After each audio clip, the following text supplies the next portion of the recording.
Hello and welcome to Movie Rob. Bond. James Bond. Yes, we're gonna have a look at the James Bond movies. Now there are 25 of these films, or 26 actually. So we're not gonna have a look at all 26 films in this video. I'm gonna cut them up in 3 or 4 episodes, and we're gonna mainly have a look at the 60s Bond movies in this video. I'm gonna do a segment about the 70s, about the 80s, 90s, and so on. But in this video particularly, we're gonna have a look at the Sean Connery era, let's say. It's not only Sean Connery, but nevertheless, it's the 1960s, so it's mainly Sean Connery. So let's have a look at these 6 films from the 1960s James Bond series.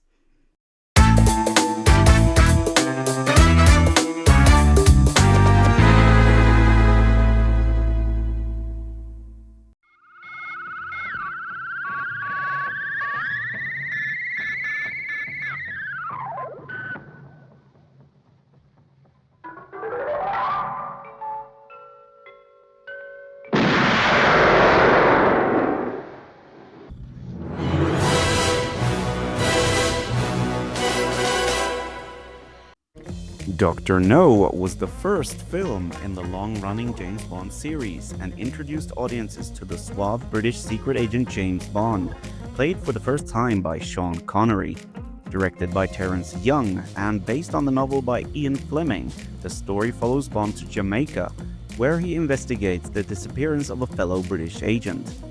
His mission leads him to the mysterious scientist Dr. No, who is secretly sabotaging American rocket launches from his island fortress Crab Key. The film was made on a modest budget of around $1 million, making it one of the least expensive Bond films. Despite this, it became a major box office success and launched one of cinema's most enduring franchises. Sean Connery was not the producer's first choice for Bond.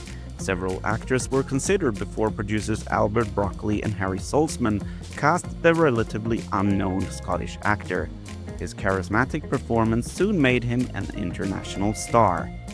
The famous image of Bond emerging from the shadows and introducing himself with the words "Bond, James Bond" became one of the most iconic moments in film history. I admire your luck, Mr. Bond. James Bond. Ursula Andress made cinematic history with her entrance as Honey Rider, emerging from the sea in a white bikini. The scene became one of the most famous introductions of any film character and helped establish the glamour associated with the Bond series. Much of the film was shot on location in Jamaica, giving it an authentic tropical atmosphere that distinguished it from many studio-bound productions of the era. Composer Monty Norman wrote the original score, while arranger John Barry developed the now legendary James Bond theme, which would become inseparable from the character throughout the series. Although no one involved expected Dr. No to become a global phenomenon, its blend of action, exotic locations, memorable villains, and stylish hero laid the foundation for one of the most successful film franchises ever created. Released on October 5th, 1962, it had a budget of $1 million. The worldwide box office result was $59.5 million.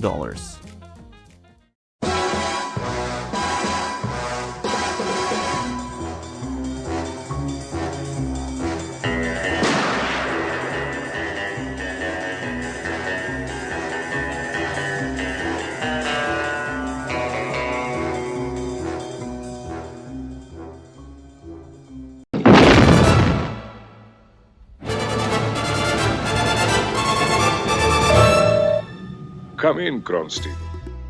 From Russia with Love is the second film in the James Bond series and sees Sean Connery return as James Bond. Once again directed by Terence Young and based on the novel by Ian Fleming, the story follows Bond to Istanbul, where he is tasked with obtaining a valuable Soviet decoding machine known as the Lecter. Unbeknownst to Bond, the mission is an elaborate trap orchestrated by the criminal organization Spectre, which seeks revenge for the death of Dr. No.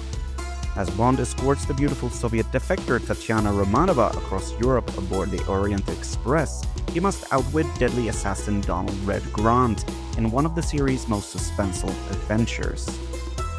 After the success of Dr. No, producers Albert Broccoli and Harry Saltzman decided to adapt one of Ian Fleming's favorite novels, believing its stronger espionage story would firmly establish the series.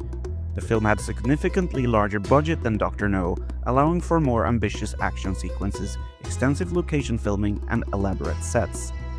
Many scenes were filmed on location in Istanbul, while the famous Orient Express interiors were recreated at Pinewood Studios, where the Bond series would be based for decades. The brutal fight between Bond and Red Grant aboard the Orient Express is widely regarded as one of the greatest hand-to-hand combat scenes in the entire Bond franchise.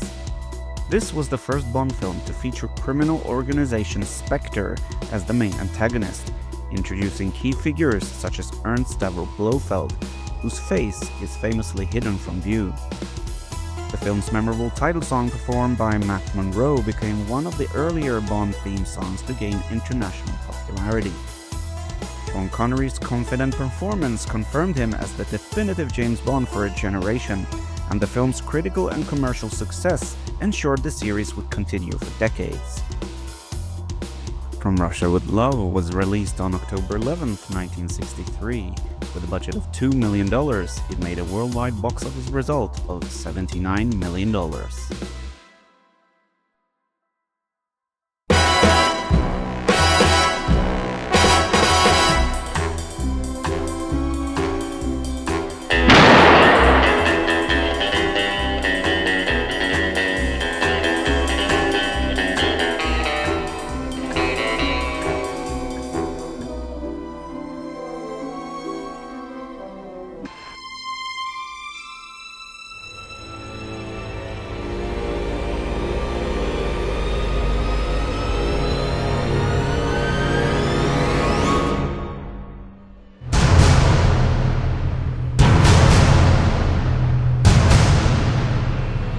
Goldfinger is the third James Bond film and is widely regarded as the movie that established the classic Bond formula. Sean Connery returns as James Bond, who is assigned to investigate the wealthy and eccentric gold magnate Auric Goldfinger. Bond soon uncovers Goldfinger's audacious plan to contaminate the United States gold reserves at Fort Knox, dramatically increasing the value of his own gold. With the help of pilot Pussy Galore, Bond races to stop the scheme before it can plunge the world's economy into chaos. With a budget of around $3 million, Goldfinger was the highest Bond production to date and became an enormous worldwide box office success, transforming James Bond into a global cultural phenomenon. The film introduced many elements that became Bond trademarks, including inventive gadgets from Q, a larger-than-life villain, spectacular action scenes, and a memorable pre-title sequence. Do you expect me to talk? No, Mr. Bond, I expect you to die! Bond's iconic Aston Martin DB5 made its first appearance in the series. Equipped with machine guns and an ejector seat, revolving number plates, and other gadgets, it became one of the most famous movie cars of all time. One of the film's most shocking moments features Bond discovering Jill Masterson covered entirely in gold paint. Who are you? Bond. James Bond. The title song, performed by Shirley Bassey, became one of the most iconic Bond themes ever recorded. Bassey's powerful performance helped set the standard for future Bond title songs. The unforgettable henchman Oddjob became famous for his razor-edged bowler hat. Director Guy Hamilton balanced suspense with humor more than the previous films, creating the entertaining style that many later Bond adventures would follow. Goldfinger is often considered one of the greatest James Bond films ever made. Its unforgettable villain, memorable gadgets, thrilling action, and iconic music defined the Bond series for generations and influenced countless action and spy films that followed. Goldfinger was released on September 18, 1964. It had a budget of $3 million. Its worldwide box office was $125 million.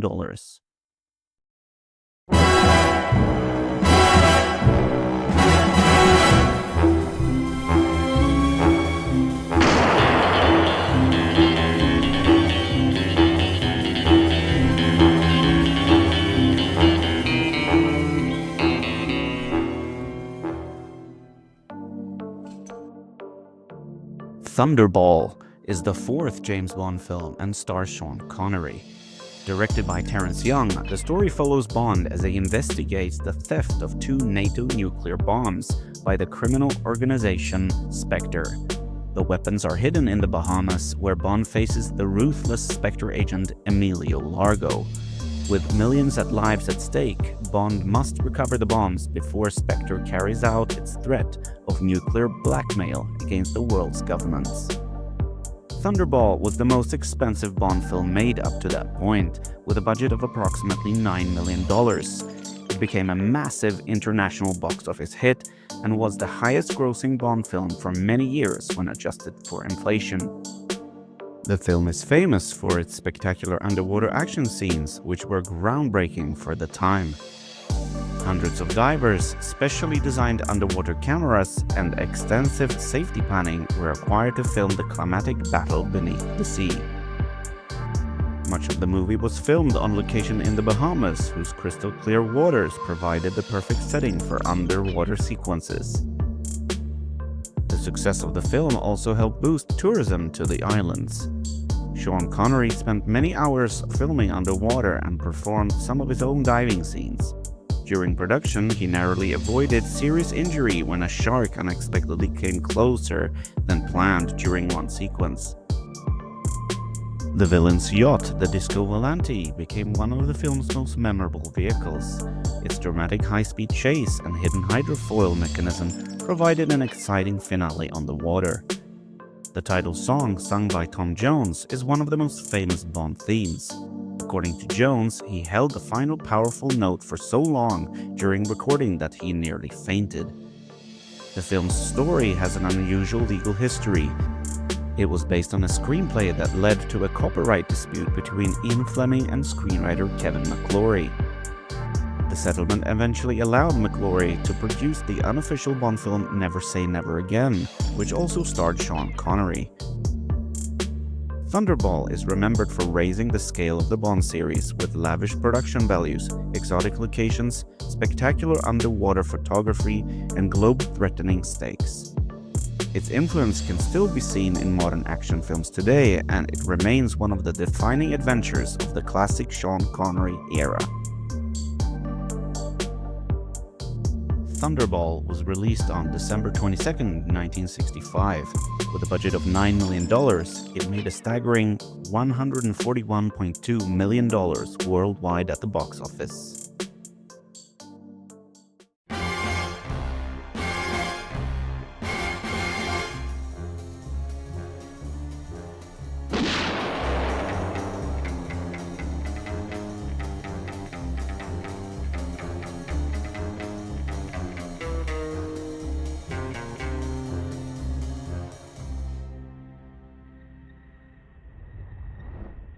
Remove his helmet.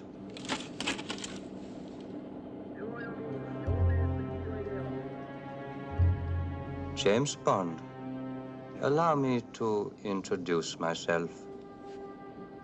I am Ernst Stavro Blofeld. They told me you were assassinated in Hong Kong. Yes, this is my second life. You only live twice, Mr. Bond. You Only Live Twice is the fifth James Bond film and marks Sean Connery's supposedly final appearance as Bond in the official series. Directed by Louis Gilbert and loosely based on the novel by Ian Fleming, the film follows James Bond to Japan, where American and Soviet spacecraft are mysteriously disappearing in orbit. Bond uncovers a plot by Spectre to provoke a war between the superpowers. Deep inside a hidden volcanic base, Bond confronts the elusive head of Spectre, Ernst Stavro Blofeld, in a race to prevent global conflict. The screenplay was written by children's author Roald Dahl, who was a close friend of producer Albert Broccoli. The film features one of the most iconic sets in Bond history, Blofeld's giant hollowed-out volcano headquarters. Built at Pinewood Studios, it was one of the largest and most expensive film sets ever constructed at the time. This was the first Bond film to reveal the face of Ernst Stavro Blofeld, played by Donald Pleasence. His scarred face, white cat, and calm but sinister manner became the definitive image of the character. Extensive location filming took place across Japan, including Tokyo, Kobe, and the volcanic landscapes of Kyushu, giving audiences a rare glimpse of Japanese culture and scenery. Bond's gadget for this adventure was Little Nelly, a heavily armed autogyro packed with rockets, machine guns, flamethrowers, and missiles. The flying machine remains one of the most memorable vehicles in the Bond series. The haunting title song, performed by Nancy Sinatra, became one of the franchise's best-loved themes. Sinatra later admitted that she was so nervous during recording sessions that she needed numerous takes before the producers were satisfied. By the end of production, Sean Connery had grown tired of the intense media attention surrounding Bond and announced that he was leaving the role. Although he returned later, this was intended to be his farewell to the series. You Only Live Twice is remembered for its spectacular action, exotic Japanese locations, imaginative gadgets, and unforgettable volcanic lair. Its larger-than-life style helped define the extravagant direction the Bond series would take in the years that followed.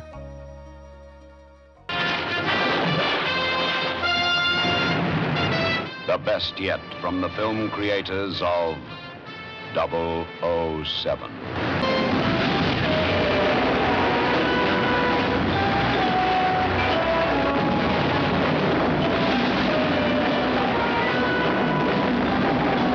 Tiger said, "From now on, you must do everything in Japanese style."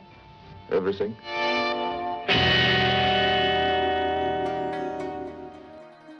You Only Live Twice was released on June 13th, 1967. With a budget of $9.5 million, it made a worldwide box office of $111.6 million.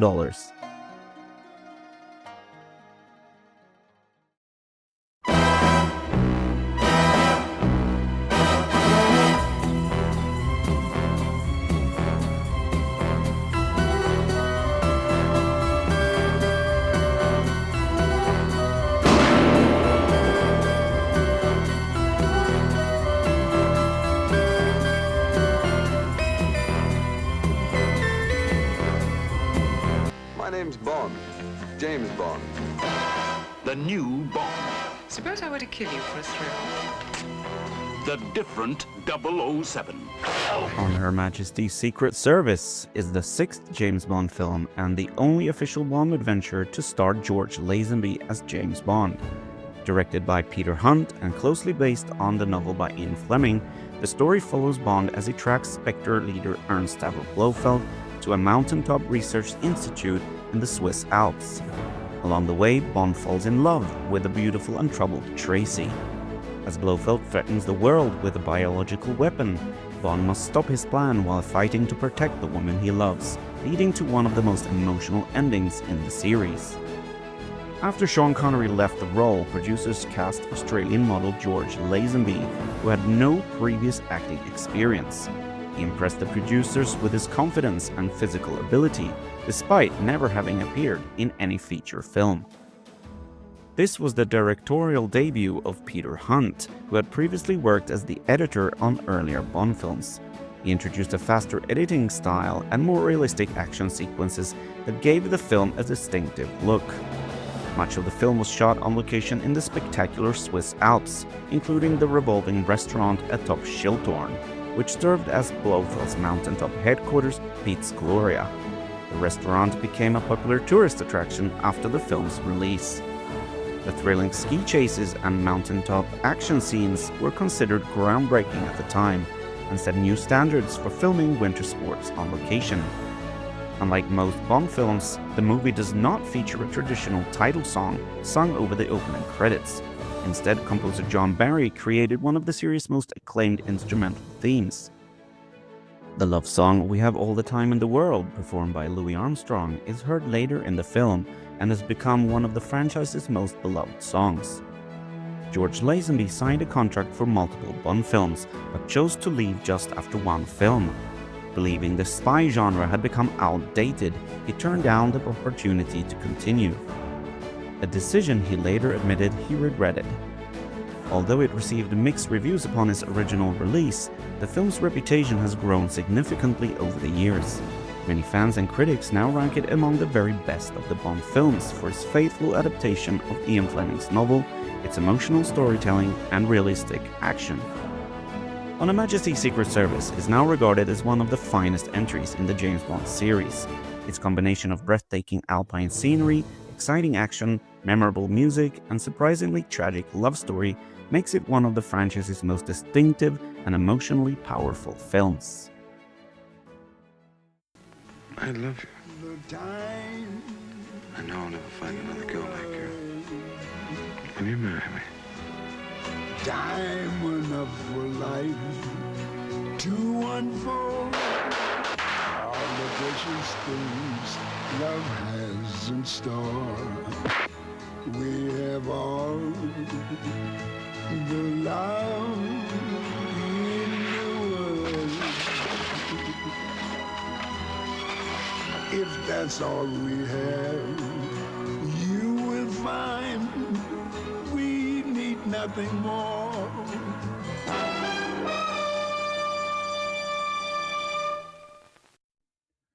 On Her Majesty's Secret Service was released on December 18th, 1969. With a budget of $8 million, it made a worldwide box office result of $82 million.